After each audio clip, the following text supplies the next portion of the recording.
Hi, ladies and gentlemen, witches and wizards, fans of all ages. Thank you for watching Nom Watch Review. Welcome. Remember, we are part of the Nom Talk network. On this show, we review the latest film drop or a throwback, celebrating a milestone while eating and drinking our favorite movie snacks and drinks. I am your host, Alejandro Cowie, and we are talking about Cradle to the Grave 2003, and I am enjoying some a shameless plug of Taco Bell, some tacos, and some Dr. Pepper, and I am joined by two badass guests. I would like to introduce them. First, I would like to introduce Waiya. Please introduce yourself, my friend, and what you're having today. What's up, everybody? It's Wyatt Paints here. Today, I'm sipping on an Angry Orchard, got that angry cider, and some cashews, the money of nuts.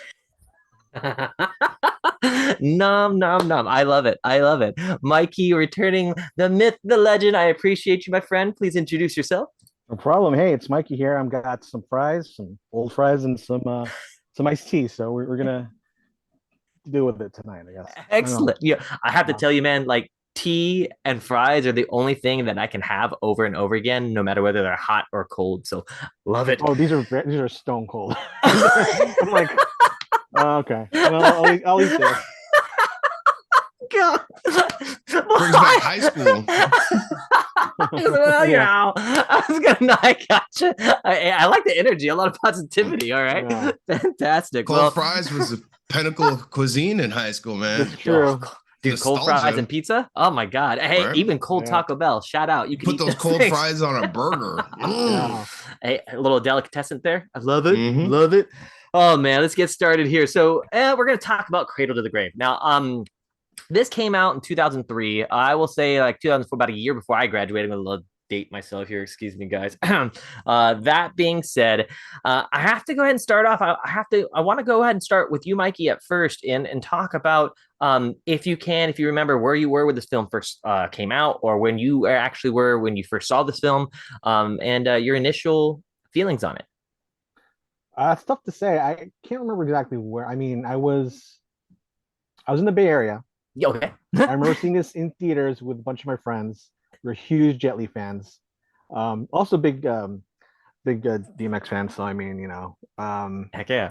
but I mean, yeah, I mean, I think this time of my life was just like one of those times where I was just like having fun going to movies every Friday with my buddies, and it was just a good time. Yeah. Right on, right on. Wow, you, my friend. In regards to, do you remember about when you saw this film yourself? Yeah. See, the thing is, I didn't see it when it first came out. I was a young adult. Unlike you, I had a couple of years outside of high school. Gotcha. But Okay. I was still at the time pretty balls deep in my Jet Li era. But at that time, I was more focused on his stuff that he made earlier in China, because honestly, at that point, he only had like 3 or 4 films out. Lethal Weapon 4, Romeo Must Die, The One. They were just starting to let him have a little bit of control, but it was still very Americanized movies. So I didn't see this one until later. Yeah. Like maybe probably around like 2008-ish. Heck yeah. Heck yeah. Well, I love that you mentioned that, man, because actually going into it, technically speaking, this was his like second film coming in. Romeo, I'm not Romeo Must Die, I'm saying because you do have Romeo Must Die, but this is technically second film.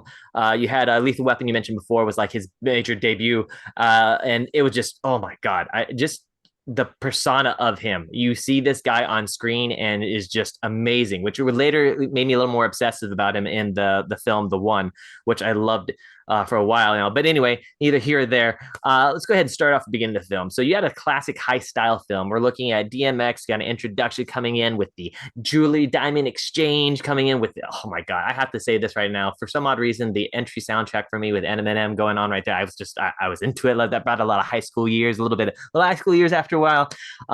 But you see this whole gather up, this build up from them sneaking into the train station, going DMX with, I believe, I can't think of his name. Dragon at the time being was with him, and they're actually in the subway getting ready just before. There's a couple things I'll have to touch base a little bit later on there, but the concept of them just getting ready to, it looks like about to, I would say, rob this, diamond exchange here. And this, point here, you do see everybody like Tommy. You do see other people. like I can't think of her name right now. Anthony Anderson and Gabrielle Union. Yeah, Gabriel. Yeah, Yep. exactly. Oh You yeah. see, them actually in the beginning, in particular, this whole group, and it's very classic early 2000s, very action. It's very, you do see, you definitely see the tools. You definitely see what they're rocking with. The whole concept of the film going in there. The funny little plot twist in where Gabrielle is not actually the one that's going to have to distract the guard. You actually have Tommy throwing his, throwing his, oh god, and his acting in this initial concept that you actually see some really good, which it could be possibly improv, which I saw little notes here and there that wasn't totally scripted. That being said, I actually want to start with you, Mikey, in regards to the beginning of this film. We know this beginning starting to be a heist. We see these big names and these faces here. I have to ask you, what is your feelings towards the first about 10 to 15 minutes of the film?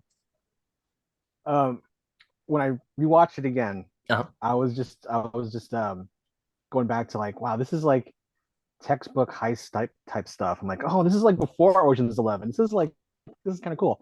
And then I remember, and then I forgot Gabrielle Union was in this movie. I have a crush on her for the longest. Oh my god! And then the twist. I do remember the twist back in the day when I watched it first, and I was like, oh, this is where I started thinking Anthony Anderson was really funny. It's great. It's a great setup. You know exactly what the crew is about. Who does what in the crew. The hierarchy of the whole thing. I thought it was very funny that like they had like a no guns policy at first. Yeah. Okay, interesting there. And then so just the crew itself, it was great. The setup of the movie, you understand it, it's great. And then the little glimpse you get of Jet Li, I'm like, oh, this is like this is gonna be good. This is gonna be good. I was getting into it again. I was like taking me back to my old days. So I mean, yeah, it was great. Excellent. Well, you my friend, what was your feelings for the first 15 minutes of the film? I'm conflicted, man. Conflicted. Please do tell. Please do I tell. love the cast, and I love the idea of a more drama focused Rush Hour, because that's essentially what it is. But then the continuity mistakes just pull me out of it, because I'm like, you see DMX rolling up for this heist, dude's wearing head to toe black denim. I'm like, that's not what you wear for a heist, my dude. He's running in Tim's. And like, yo, this is nothing. You wear none of this for a heist, especially your chain. Why are you wearing your chain at a heist?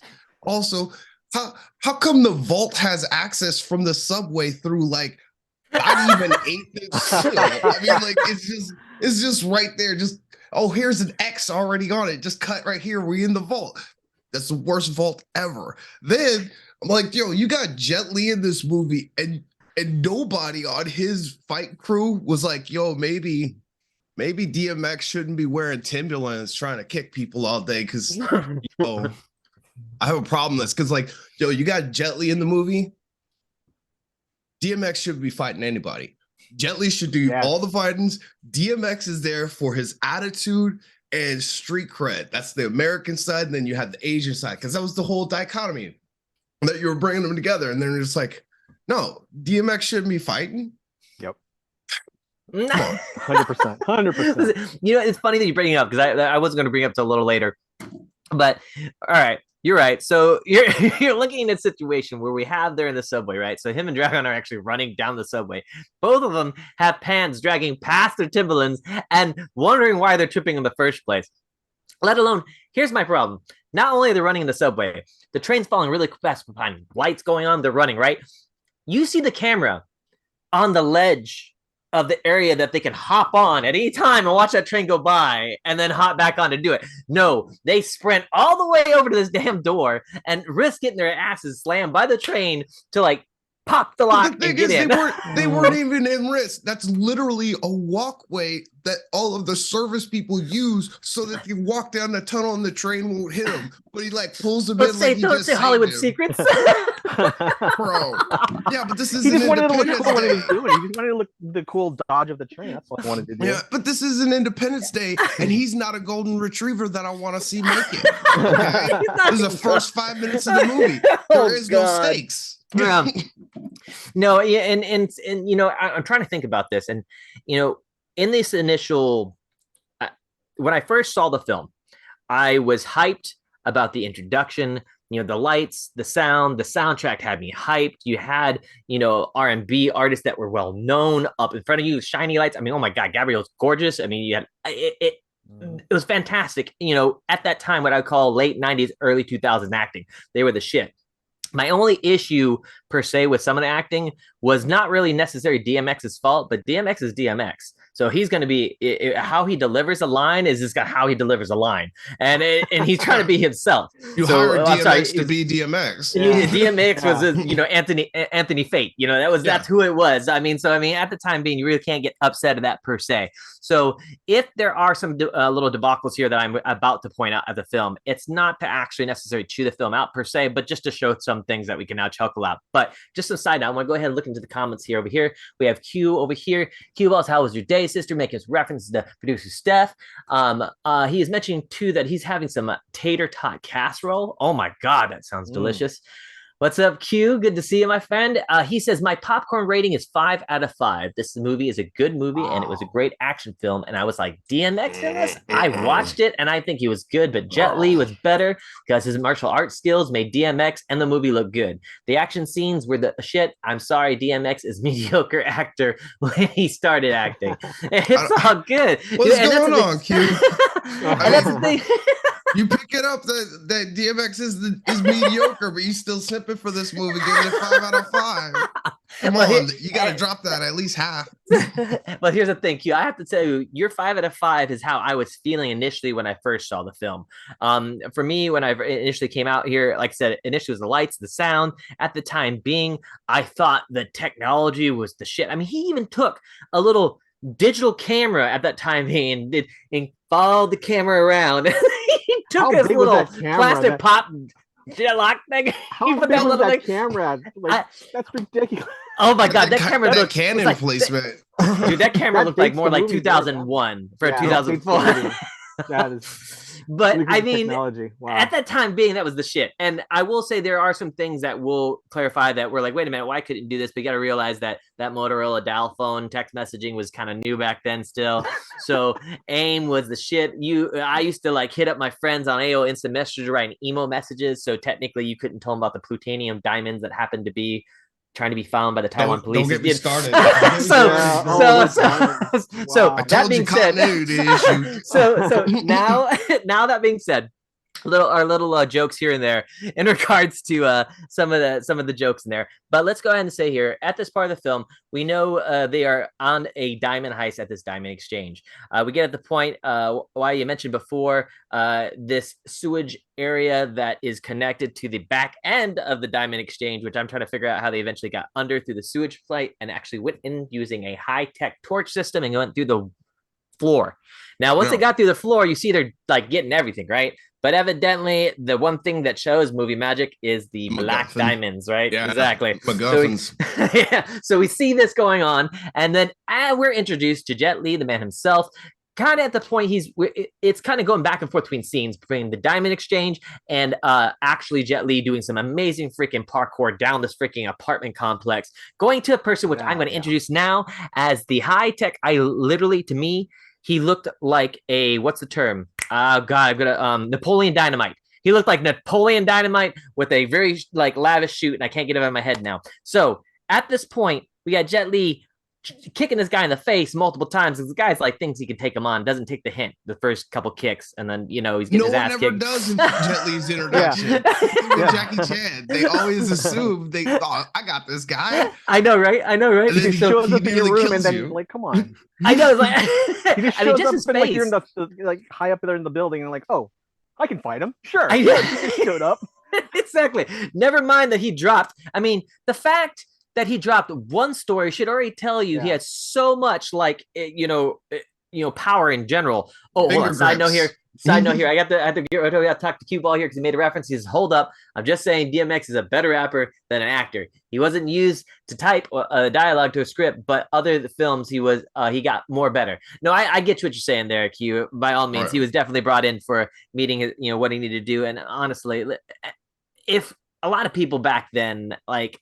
DMX is, RIP, fantastic artist. The reason why I say fantastic artist is because he had faults and he saw those faults and he admitted them later, in my opinion. Didn't necessarily always did that in the beginning, but for who he was in the film, he played what he needed to play. So I totally get what you mean, my friend. Now, on that next statement here, we have Jet Li going in, kicking the shit out of the suited man, asking about diamonds. We're not too sure who Jet Li is necessarily at the time, but we know that he is a shadowy and mysterious figure going over these what happens to be black diamonds now in the crew's hands. Crew gets the diamonds, they leave. Jet Li somehow mysteriously, timeline goes out, boom, zooms in, Hazal pops in the damn fucking subway tunnel. He's duking it out with Dragon at this point. Now, I'm going to have to pause right now. This epic exchange of duking out at this point, fighting, we know what's going on. Why I have to go to you, man. I see some excitement. What are you feeling, man? Where are we at? How are you feeling at this time being? It's just a little thing I'd like to put a pin in it for later, yes. But I would like you to note that during this heist, when they bring up the whole black diamonds, okay, DMX makes specific reference to all the different diamonds again, like, oh, this is a $2 million diamond, and this is a $1 million diamond, and they're grabbing bags of these. Bags of these, but the true MacGuffin are these black diamonds, and I'm going to touch back on this specific point. No, please do, yeah. That all the other diamonds were $1 million diamonds, but we're going to come back to when we start selling these black diamonds, what they sell for. I'm thinking about the same thing you're thinking about too. I thought the same exact thing. Oh my God. Okay, cool. Like, okay, right. So producer stuff help us out too as well. Side pin. The worth of these black diamonds when they sell on the black market. That's a very good fucking point. Excuse me, my language. I'm sorry, but that's an excellent point. The price reference point and everything. You can't watch language when we're talking about DMX movies. Very true. Yeah. Very true. I'm gonna take a slight drink here. Chug. But chug. But. So that being said, now we're at this part of the film. Obviously, you have an exchange between. Well, we're gonna say his spoiler alert. His name's Sue at this moment, but we're still mysterious man number one that kicks the shit out of one of his right hand men. What's Dragon's name in the film here? Forgettable. Oh, ooh. I'm sorry, he disappears after the 10 minutes. Is he at? Evidently, he's going at the end of the. Oh, Miles. There we go. He's at the end of the cast list, so I can. Damn. Exactly. Hey. No shade. I'm sorry. I'm not even on the cast list. So, hey, there was a lot of scenes where they were just telling him, "All right, so you're gonna be in the background here. Just like look and be concerned, but let everybody else talk." Was he on the same record label as DMX at the time? Is that why they just brought him in? Because he doesn't seem like he fits in at all. I don't understand why he was there. Or networking, who knows? And I'm trying to see if there's any little tidbits on there, which I'm gonna probably look a little later. Because I feel like they're a part of the same crew of the same record label. So that would make sense. That would make sense. Gotcha. So we got Miles just got his ass kicked by Sue, right? I love this because now I'm thinking about a Johnny Cash reference, a man named Sue. So anyway, that is fantastic. Anyway, that being said, now Miles got his ass kicked by Sue at this point, right? And the one thing I kind of thought dangerous is Sue took a freaking pipe, a metal pipe on the damn train tracks that we just established that are electric. And so, hey, but he's a man, the myth, the legend. So I'm not going to actually judge anybody that I do, that could kick anybody's ass. So, but anyway, that's not the point. Anyway, so Miles gets his ass kicked. They fast forward after an epic freaking, fast train scene. I have to get an opinion of this train scene. Mike, I have to start with you, my friend. They're on a high-speed train, right? Just after a little bit of titty acknowledgement by DMX and Gabrielle Union there, and decided to go ahead and be on this train. Not mad at it. So now this train is going high speed. Yeah, absolutely. Best parts of this like movie. This. He winked at titties, producer of titties. Yeah, man's a weakness. DMX nobody likes, okay? And Mr. Fate likes him some tatas. But at that point, now I keep on calling her Gabrielle Union. I want to make sure I get her. That is right, Gabrielle Union. Okay, cool. Oh my god, I'll never forget that name. But her name's Daria on the film. The character type Daria. There's actually side note. DMX messes up on one of the actual lines, and it's actually on the film still, and he calls Daria Gabrielle a real name. So and it's one of those things. It's Well, anyway, but that being said, they are now. I'd be distracted too. Yeah. All right. She wasn't Mrs. LeBron James yet. Yeah. Oh my God. Jesus Christ. God. Okay. Hey, wait a minute. All right. We know the film made reference to to the chesticles, okay? She made the reference to the chesticles. Now, at that point, this thing is going high speed. Mike, I have to ask you now, what's your feeling on the whole high speed, like almost falling off the train scene? How are they not dead, basically? Like, I kept waiting for her to just fall off and like, okay, like, I mean, I figured that she would be like, I would hate if she fell off because I mean, that's one of the main reasons I was watching the movie already. But I mean, it was kind of a ridiculous scene. Not the last of the ridiculous scenes in this movie. Okay.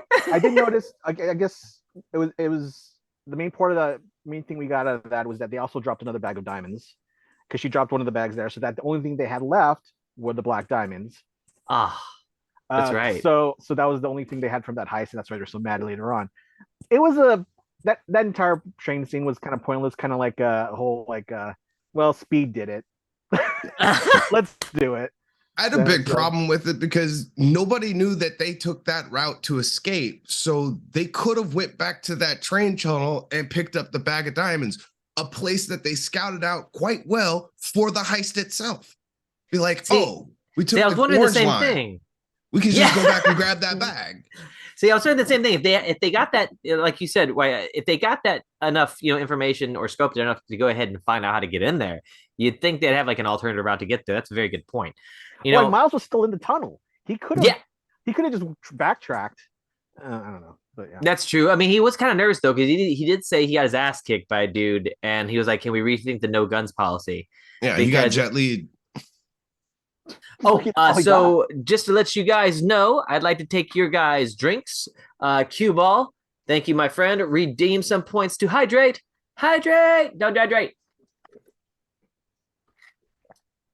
Thank you, Q. I appreciate you, my friend. Speaking of Q, Q-Ball says, I do agree with you, Alex. The soundtrack was banging, and it fit with the feel of the time of the ghetto and the underworld activity. The film, I feel, is like a modern martial art gangster film, can be put up there with The Godfather and Scarface. I see that vibe. I can see the vibe-ish of it. Ish. I get into Mike. Yes, he goes, what? Hey, he said he could fit there with the style. Okay, we didn't. We couldn't even put it on the same shelf. That's awesome, well, guys. But hey, we'll compare. We'll compare the statuses those later. I'm glad you enjoyed it as much. I'm glad you enjoyed it. That's awesome. No, let's see here. What was I gonna say? Now, so at this point, we are at this area. Oh my god, we're at the train. We just discussed. We're trying to figure out why they didn't backtrack for the diamonds, the train station. But at this point, fast forward. They are now at, I would believe, Mr. Fate's house, which is a very, very, very nice house. And they're in, I would say, fast forward a little bit. We see, he has a daughter. The daughter, very sweet. Seems he's a family-oriented man. Gets them down to being like he's very. It shows Mr. Fate is a human being because you see him actually being the lead guy, DMX, and I think they really needed the baby, the baby daughter, the girl, being in here just to go ahead and show some humanity, in my opinion. That being said, showed him being a bad father. This might be a hot take. Okay, so this is what kind of father gives her, what is she, 12 at most? 12-year-old daughter. Here's $1 million diamond on a platinum chain. Is she gonna wear that to school? Just wear that around. You fine. Everybody know you DMX daughter. Nobody got mess with Wait, hold on. on. You have to, if he's in that house though, gotta think. Good, excellent points though. If he's in that house though, what educational system does she have though? She might have a private school. No, they have a wonderful house. Even still at a private school, you do not send a child. No, you're right. With $1 million diamond. Don't give it to her. You just stole. They just stole. This is not, and it's not even going to be like a random diamond. It's probably quite well known. It's the only diamond that they had. So someone's going to be looking for it. Exactly. Like, hey, what's this 9-year-old doing with this $1 million diamond? Maybe we should look into that. Yeah, maybe. Hey, it's just homeschooled, okay? Is that Beyonce's kid? No. Whose kid is that? DMX? Yeah, he stole that. Hey, Waiya. Hey, that's Mr. Fate's kid. Okay. He definitely stole that. Okay. All right. Maybe if his last name was Kardashian, all right, I can see them going to school with $1 million diamond because they ain't thinking so much. But come on. You don't Okay. oh, that's such a bad movie. Oh. Okay, just regardless of his bad father attributes in this film right now. All right, so we're back at the Fates place, right? They discuss their loss of money. They discuss they possibly are being interfered with international interference, and they're clueless about it right now. So we bring in Tom Arnold, Archie, because you actually have Mr. Fate going over there to talk with him to show him these black diamonds. Archie acts semi-clueless in this concept. You are then introduced to Kelly Hu, which is the right-hand woman of Mark Dascos, his Ling. Iron Chef. Yeah, oh god, man, he's like kung fu master. He is the man of like the myth, the legend itself too. So having a opposing person to Jet Li, I could definitely see him being like that opposing force. That was time. it just me, or was Tom Arnold just playing the same character from? Tom Arnold. Tom Arnold. Oh, he's playing the same character from dude. Exit Wounds You just blew my freaking mind. Why I didn't even think about that. From Exit Wounds, the Steven Seagal one. Where he was also guy. With Anthony Anderson, I believe. He made a lot of paychecks playing both that of you. Same character. It's just going. Like, are you guys telling me that Tom Arnold is the Keanu Reeves acting? So you're just gonna love him anyway, but he's always going to be Tom Arnold? Is that what you're telling me? He had like a 5 years spent. He was great. He's the luckiest actor in the world to be in big movies. Like he was Roseanne's like loser husband. Yeah, he paid for it though. He was not the loser husband. He took a hit for the team there. Sorry if I messed the mic up here. I got too excited with that laugh and jumped back and hit things there. Man. God dang it. What? I swear. I got hot takes tonight. It's all good. It's all good. So now here we're at. They're discussing what this possibly is. We're getting combinations of now seeing the bad guys, looking for the reference, calling Fate himself. Fast forward with the discussion, and I'm going to go ahead and speed this up a little bit more. We get to the interaction back at the location between Fate and Sue. So they're duking it out. Fate does a couple of haymakers, a couple of Timberland kicks to the chest, and Jet Li, funny fact, he fights with only one hand 95% of this film. One freaking hand, and half the time he's like, like he's the best thing of this film, in my opinion. I half the damn time. But anyway, at this point, you see them doing their little both antagonist duke outs, going, "I respect you, I respect me," kind of deal. Kind of at this point, and we finally figure out that you have Mr. I want to again say his name. Not Sue himself, but the actual opposing guy here, Ling. So at this point, Sue, let's Fate, no, hey, I need these back. I'm part of the Taiwanese government, because he makes introduction back with Tom Arnold. This whole interaction goes into a trifecta of finally explaining that the Taiwanese government is involved. Tom Arnold finally figures out these things are going to be possibly nuclear active, because Sue didn't want to admit this to scare anybody else. Fate now knows that his daughter's kidnapped, because in this process of them finding out, Ling's like, okay, cool, your daughter's mine. We figure out, Kelly Sue at the same time is a badass, because Fate Dolly tries to mouth off. She's, be quiet. Oh, that was very loud. I apologize if anybody's listening. Oh my Lord. I apologize for anybody like listening. I'm really sorry. So at this point, this whole trifecta of messiness, because we know that Ling and his crew actually is going ahead and try to sell these black diamonds for these prices we're about to discuss, and the fact that now they actually kidnap Fate's kid, because it's the only way they can figure out how to interfere with a guy that screwed up their initial deal. All right, that being said, Mikey, I have to actually start with you on this. All right, so we just came from the heist. We just came with multiple duke outs in the situation. We haven't got to the biggest fight yet. However, there's a lot of craziness going on. How are we feeling? Is it too fast? Is it too fast paced? Is it a decent pace? Is it just perfect Hollywood sound, lights and sounds of fighting? What's your opinion so far? It's not too fast paced. It doesn't make sense. Okay, there we go. Sure. Cool. Okay. Just to pick up a pin that Waiya dropped there. I mean, they're talking about the stones. They didn't know what they had when they got it. Mm-hmm. They go to check it out, mm-hmm. and then Tom Arnold's character takes it around to shop it out, and they use the stones. First of all, if they didn't know what it was, why did they get it in the first place? Secondly, so the stones are apparently they're supposed to be radioactive, is from what I get, or like they're inert basically at the time. they need to be activated to become radioactive. Yes. Makes absolutely no sense. But okay, we'll go with that for a minute. I mean, if you want to go with that. And then the government loses these, they send one agent to recover these stones. Doesn't make any sense, but I'm going with it for now. Fast pace. I mean, for this type of movie, you have to like put all logic out the window. It doesn't make sense. The fact that DMX kind of held his own against Jet Li makes absolutely no sense. Even though he was like one-handed, we were like fighting with his one hand behind his back. DMX, come on, that's ridiculous right there. And then yeah, I mean, also they're in LA. How do they get everywhere so quickly in LA? That's everything that's happens in like 4 blocks. Yeah, within the same area apparently, because there's like no time, like they're just instantaneously at one other side. They never leave the 818. Which is funny because that brings me to the next thing, Mikey. It's funny you say that because you actually have them at this point. They are now a duo. They come to accept that they need each other, right? And you have the rest of the crew doing their own thing, which we don't know what the hell the crew is doing at this time being. We know that they're off somewhere else, but we just know that DMX and Jet Li keep dual fighting these guys back and forth. Ironically, like double dragon on the streets, which I find kind of cool. Now, given Mikey, I will give you like this.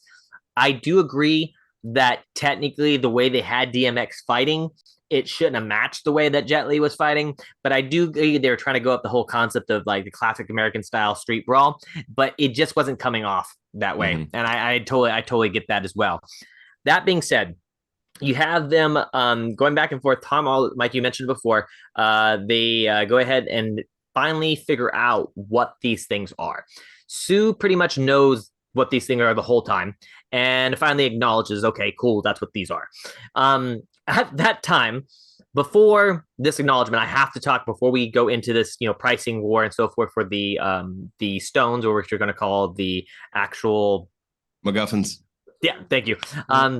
So at this time being, you actually go ahead and have Tom Arnold and Jet Li have a lovely, lovely scene together in the underground fighting world. Now, I will tell you this. In my opinion, this is one of the scenes that make this whole film everything. Now, the reason why I want to talk about this and why I would love to start with you on this is we've been going back and forth. In my opinion, this film, this part of this whole thing is, if I only saw this, I'd be like, all right, cool. I give this film a 4 out of 5. Unfortunately, we saw a lot of content, some things that with the film too we don't necessarily agree with. That being said, wait, how did you feel with this whole fighting scene? Introduction to it. What was your vibe on it, my friend? I've seen this kind of scene a lot in martial arts movies or, action movies where they go to the tournament underground fight scene. And it's basically to build up how really good our main fighter is, right? Mm-hmm. And one of the key things that this movie did is that it dropped a lot of key cameos. You had Chuck Liddell, Tito Ortiz, Randy Norton, all making cameos here. It kind of upset me that they made Tito Ortiz essentially the hero bad guy and just take like 5-6 shots from Jet Li and act like, oh, well, I'm a big American brick. You're not going to stop me. I did like that they had fun with Jet Li, but it got to the point of silly towards the end where they're doing the trampoline stuff. And like, I loved inside the cage, and then they just kind of undermined the whole fight with the trampoline. Otherwise, you know what? It was serviceable. But the problem is with this one, like I said, it's an early Jet Li American film. Mm-hmm. They really did not know how to effectively use Jet Li. And there's moments where they're like, that's beautiful, chef kiss. But then you very much get that American action movie sentimentality where you're doing these really rapid cuts. And it's like, yo, you've got Jet Li. He can literally do the stuff. Just put the camera on him and roll it. Don't cut. He is fast enough that it looks amazing. And it's just cut to hell. With that said, I really appreciate that they dropped in those actual UFC fighters, because this was like that moment for Jet Li to be elevated in the American audience of saying, yo, you remember how badass Bruce Lee was? check this shit out. You know Randy Orton? He just got handed to him. Crackface, he's done. Yeah. Ortiz, he's done. Chuck Liddell, you don't even see him fight. He got himself out of the ring before it happened. He was like, part of this. That's right. He didn't want to look bad. Right? Like I'm just paid to show up. You can't pay me enough to lose, my guy. Yeah, exactly. My goodness. Mike, I have to go with you, my friend. This fight scene, what was your vibes and energy towards it? How'd you feel about it? I love seeing the MMA guys. I thought it was really funny. I kept thinking about when it was going because I didn't remember it from the first time I'd seen it. I was like, I wonder which one is gonna actually like allow themselves to look bad on camera. But and then Chuck Liddell did not do it. So so there you go. I agree also too that like they had Jet Li. They could have done so much more with them in this fight scene. Actually, when you think about it, when the cage comes down, you have an entire warehouse where he could have just done crazy stuff around there, and yet he stays doing little trampoline moves off the fence and like into the guys. I mean, they had basically a missed opportunity here where they could have just like showcased some of like his best moves in this area because like he's fast. He's Jet Li. Come on. So like the moves that he does around building would be like 10 times better than anything he does inside the cage. Like he's confined in this area. He does basically the same thing over and over again to these sorry. Are you good, bud? UFC guys. Yeah. So I mean, it's like I don't know. It's like I felt like it's a missed opportunity. I thought the fight itself is kind of cool to have him going against the UFC guys, but like I don't know. It didn't hit for me. It just didn't hit for me. I got you. There's nothing wrong with that. See, that's the discussions are great. Now, funny you should say that because, like I said, at the time being when I saw it, I was just enamored with Jet Li in general, and to me, it was the persona of a little man, like a littler man, because I was like a $120 growing up. Like I think, and now all this fast food finally caught up with me, but I was a tiny kid, and to me, seeing somebody that was shorter than me but like fit and could kick people's asses like twice their size, I was like, oh, this is great. I was like just enamored by it. But at the time being, I was so enamored by the ability of it and not like what the likelihood of it was. So interesting you said that though, because technically speaking, this was only the second film that they had him on. When we were talking about you mentioned it before, why Lethal Weapon 4, right? Yeah, Lethal Weapon 4, Romeo Must Die, and The One. Oh, yeah. So technically, all came out before this one. Yeah. So hypothetically speaking, Lethal Weapon 4 was his only what I would call his, because they were talking about in the order of what he did it. And technically speaking, Lethal Weapon 4 was the first one. This was the second one. And this was the second introduction to fight choreographers they had in the United States. And that was interesting because you guys are saying that he wasn't used much. And you think about it, yeah, he wasn't used much at all in regards to that concept. It did seem like with what very little fighting styles they did use, though, it made a huge mark because hypothetically speaking, this also led to all four creations of All Incredibles with his actual relationship with the UFC fighter. What is it? Randy Which Couture? one? Yes, Randy thank you. Couture? Yes, thank you. Yeah. With all four Expendables, evidently this movie was held the thought and actually almost brought up the concept of bringing the Expendables up or helped bring that concept up, which is kind of interesting. But that being said, I do see the very limited movement, but with that movement, it seems to be pretty decent on that concept. Now, as you guys said, you see this guy is superhuman. We're at this point why Sue is with Archie in here, and at the time being, we have Fate actually discussing things with the prison godfather, I'm going to call him, with his actual associates, getting further information on the stones, which we find once again is going to be massive weapons. That being said, you get to this point where once that discussion happens, fast forward again, they are now. I have to ask you guys, what's your feeling on? I'm going to start with you. What's your feeling on the whole club scene when they go visit him and we have Tony masking as the exterminate? Oh, okay. So, Nom Talk, one of our fans redeemed You're So Punny. Now, question, producer Seth, on the You're So Punny thing, because this is new to me. Do they have to, in what style do they have to use puns the whole time? Or, Okay, just one. Okay, so Waiya, could you create a funny pun and associated with this particular stream before you discuss the bug extermination scene? What really bugged me about this scene There you go. Yes. Let this be known. I like that too much. is that it felt very forced. I mean, I loved Anthony Anderson's physical comedy and almost very improv, but you know, he felt Let it out. Go ahead, do it. It didn't feel like a believable grift at that time. Okay. It just felt like, you know what? We're gonna play on like, let's just assume he's talking to an absolute idiot so that whatever he says is gonna get him through the door, and just say, Anthony, be funny. And he's gonna let you. And it bugged the hell out of me. Legitimately and punningly bugged the hell out of me. And the dude goes up there and drops some aerosol bombs you can get at the 99-cent store. I'm like, yeah, this is the dumbest security guard on the planet. I'm like, bro, I worked at a bar and man, you couldn't pay me to even get up to open up the door for you, let alone talk me into letting you in the club early and into the manager's office. I don't even have a key to the manager's office. The main guy's office. The main guy's office. Oh like, my that's god. where he does all his illegal stuff. Yeah.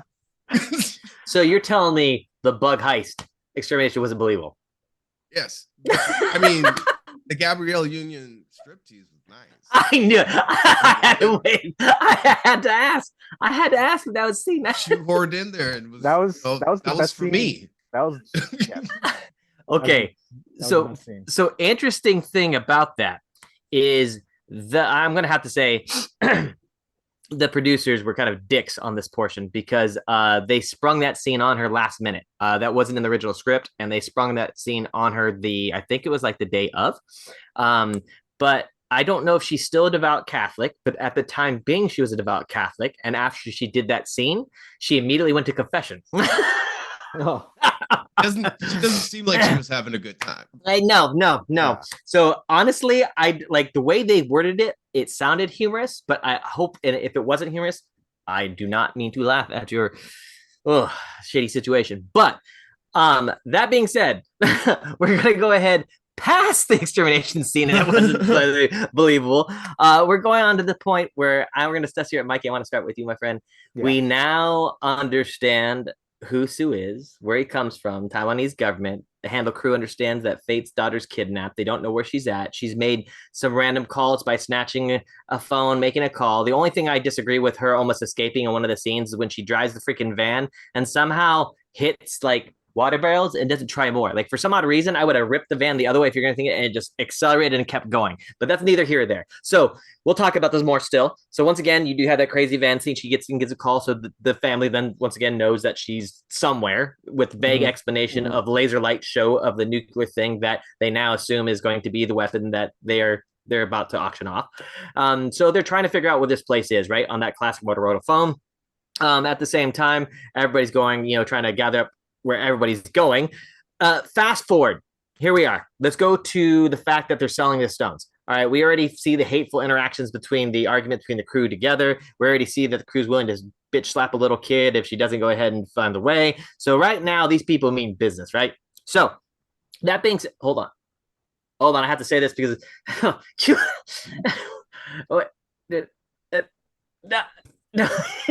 Q-Ball says, if Gabrielle Union ever crossed my path and waved at me and wanted to buy me a drink, I would be so fucking awkward and shake my shot in my hand. have a shot shaking in hand. Yes, she is. She has that very confidence persona about it. I don't know if I could keep, got to keep my cool too, my friend. Good point, Q. But that being said, just before this, now we actually have the one thing that we all want to talk about right now is now the auctioning of the nuclear material via diamonds. All right. So, I got to start with you, my friend. You look very excited about this. Then, Mikey, I want to go right back to you right here and let's talk about it. Here we go. Start off, my friend. Okay, so we established that they were stealing bags of diamonds worth millions of dollars each, but these black diamonds were super special. But then they're even more special than regular black diamonds. Oh no, because these are synthetic plutonium that are stable until you shoot a laser. And so super science. Then, hey, we're going to sell these to some vaguely terrorist type people. And what are we going to start the bidding on? Because we have 50 of these. $200,000 a piece. Goddamn thousand a piece? Ignore the $1 million, $2 million. He gave his daughter a $1.2 million diamond. But let's get these. Here's the other thing about that sale, because he's selling it to vaguely terrorist people that you would assume, oh, these are enemies of America. But then he's doing the sell in American dollars. I'm like, my guy, after they set off one of these nukes, which you're selling 50 of them, that $200,000 per is not going to be worth anything. And mind you, you know how much a nuke goes for on the black market? I mean, bro, Scud missiles are like 500,000, and you're selling. I'm angry. Okay, so oh my god, I can't believe, really? Oh my lord. All right, guys, I'm sorry to break this on you. You guys are gonna hate me, okay? And I'll start it off with this here. Cue Ball, we love you, my friend. Redeemed a point called sing mode. So now, whatever we say, we have to slightly sing in tune. Now, in a tune. It doesn't. I know I cannot sing worth a damn. So I got you. Okay. I appreciate They took my money. These terrorists. They gave me some diamonds. What the hell is this? Yes. I got ripped off. Oh, yes, I did. Yeah, I'm pissed. They took my money. And the black diamonds.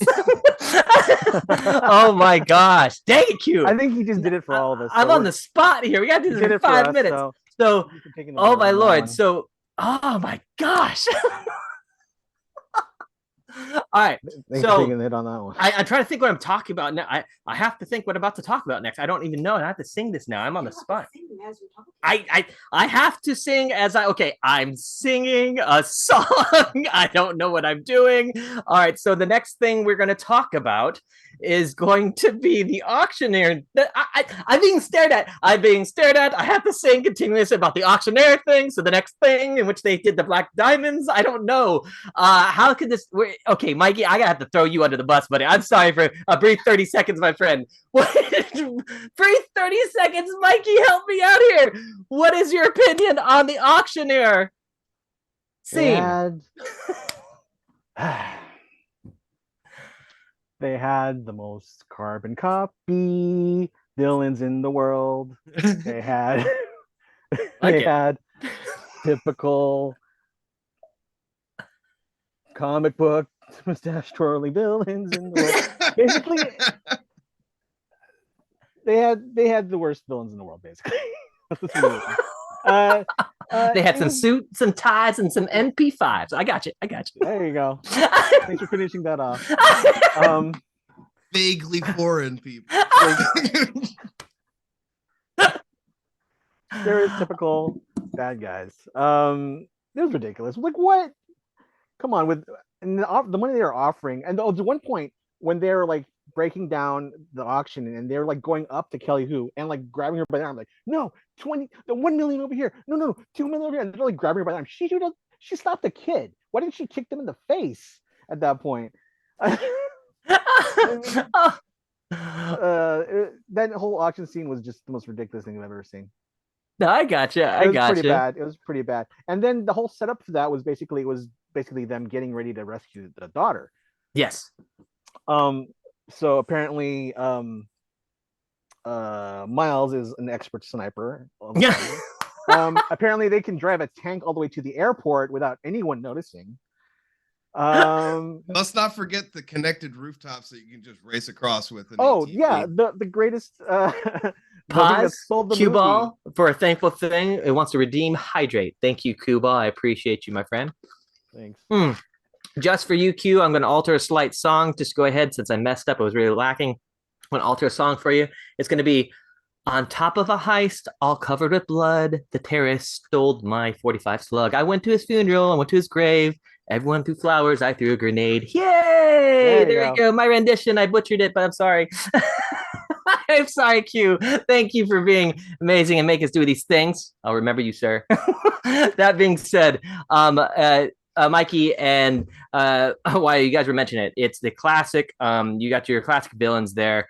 Unfortunately, I had my gripe was that the additional BIPOC happened to be all there. There. I was like, okay, cool. It happens to be everybody in the world. I know they're international, but why wasn't there anywhere else in the film? But neither here and there. We know how classic Hollywood gets.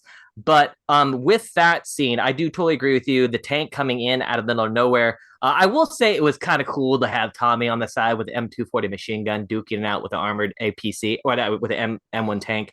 I will say that the shooting the helicopter out of the air wasn't exactly the safest move, in my opinion, at an international airport. Because, like, my question is, what if you missed the helicopter? Where is that tank bullet going? I mean, just I'm sorry. Even if you hit, it's going right through. You know? Yeah.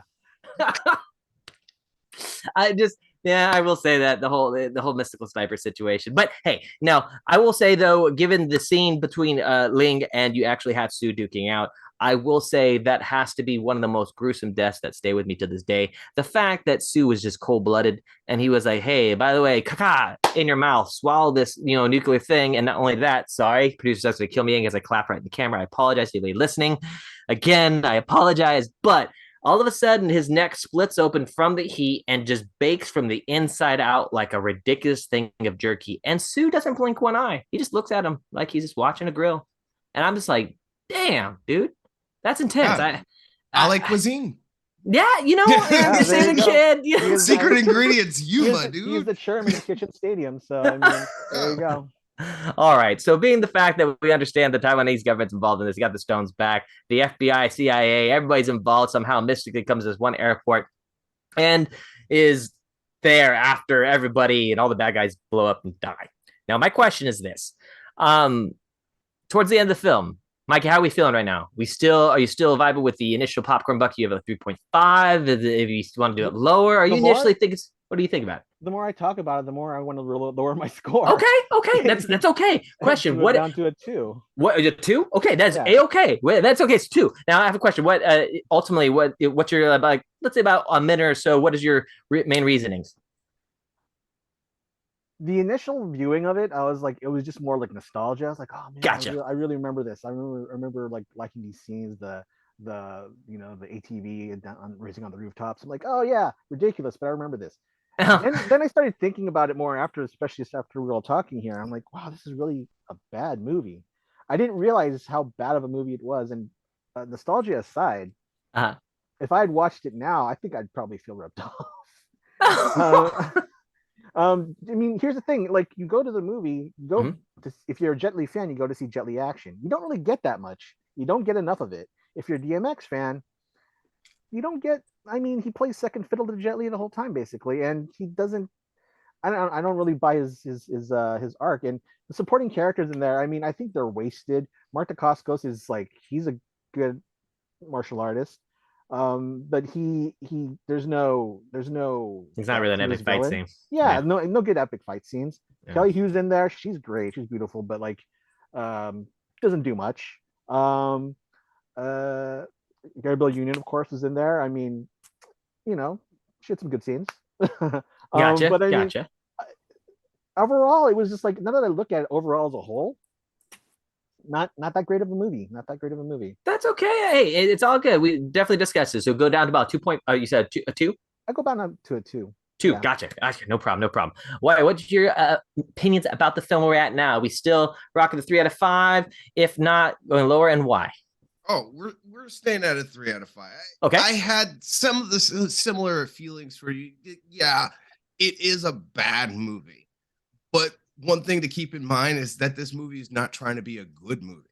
That's why I disagreed with one of our viewers in saying I wouldn't even put it on the same shelf as Godfather and Scarface. It's going to go on my shelf with Jet Li, sure, but it's also going to be on the bad half of Jet Li. It's not going to go next to like Fong Sayuk or Fist of Legend or anything like that. You can't even talk about Fist of Legend. Whew. Exactly.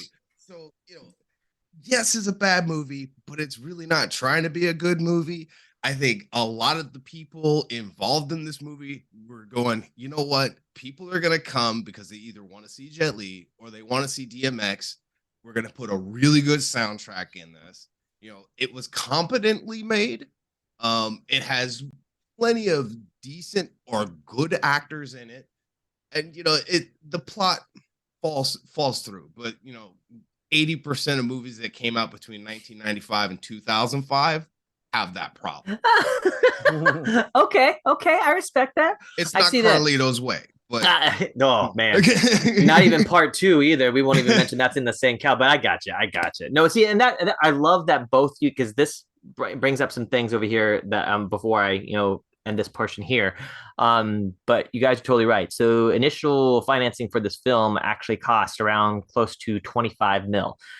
They got around 16 mil on their opening weekend, right? Initially onto the United States box office, it stayed close, just about sub 20 mil.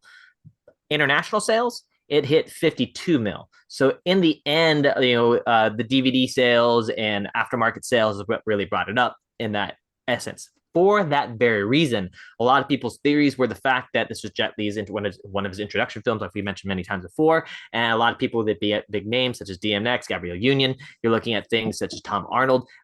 These names were just being put out there at the time being. They were like, the who's who. I mean, as you guys said, Kelly Hu being on there wasn't really used, nor was Homie itself. He was never used in there yet. These were still huge names. So the theory was that these films were being bought to be seen afterwards, just as a things to have these names in it, but for that reason, because there was not that much beyond there.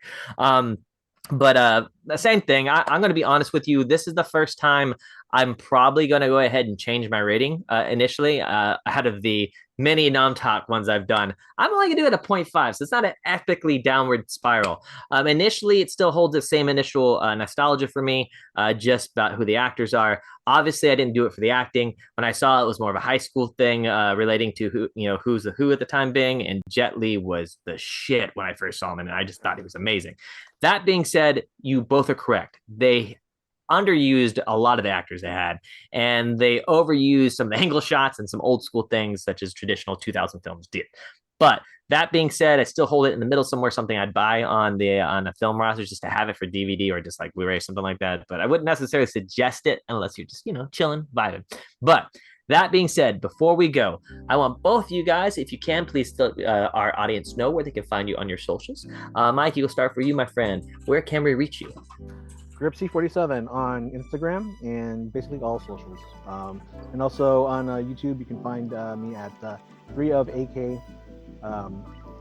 It's a YouTube channel that me and my friends did a while back. Yeah. Heck yeah. Fantastic. Why, my friend, where can we find you on your socials, my friend? Well, you can find me here on Twitch, Waiya Paints. You can also find my YouTube channel, Waiya Paints. Yeah, so hit me up. I paint a lot and mess around, hang out. Heck yeah. Fantastic. Excellent. Well, everyone can find me on I am Cowie, IAMCOWIE on Instagram, where I'm doing half of my stuff in regards to entertainment, rambles, you name it. Also, Crimson Cowie, where I do a lot of toy photography, lifestyle shots, shenanigans, all that stuff. I appreciate you guys. Thank you, boy, for joining us today. Had a great time with you. I hope you guys will come back with us. Ladies and gentlemen, thank you for joining us as usual. Cube only, the shout out to you. You're fantastic. Thanks for giving us a mouthful of stuff that we had to go ahead and compete with. And once again, guys, love, peace, chicken grease, never grow up, never surrender. Have a great night. Bye.